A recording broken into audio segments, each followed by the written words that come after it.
ಗುರುಮಠಕಲ್ ತಾಲ್ಲೂಕಿನ ಪಸಪುಲ್ ಗೇಟ್ ಸಮೀಪದ ಯಾದಗಿರಿ ರಾಜ್ಯ ರಸ್ತೆಯಲ್ಲಿ ಇಂದು ಒಂದು ವಾಹನದಲ್ಲಿ ಆಕಸ್ಮಿಕವಾಗಿ ಬೆಂಕಿ ಕಾಣಿಸಿಕೊಂಡ ಘಟನೆ ನಡೆದಿದೆ. ಸಂಚರಿಸುತ್ತಿದ್ದ ವಾಹನದಲ್ಲಿ ಏಕಾಏಕಿ ಧಗಧಗನೆ ಬೆಂಕಿ ಹೊತ್ತಿಕೊಂಡಿದ್ದು, ಇದರಿಂದ ಕೆಲಕಾಲ ರಸ್ತೆ ಮೇಲೆ ಆತಂಕದ ವಾತಾವರಣ ನಿರ್ಮಾಣವಾಯಿತು.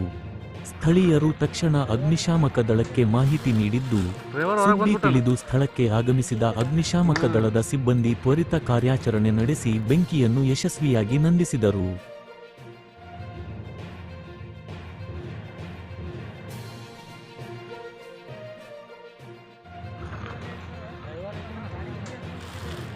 ಡ್ರೈವರ್ ಹೊರಗೆ ಬಂದ್ಬಿಟ್ಟನು.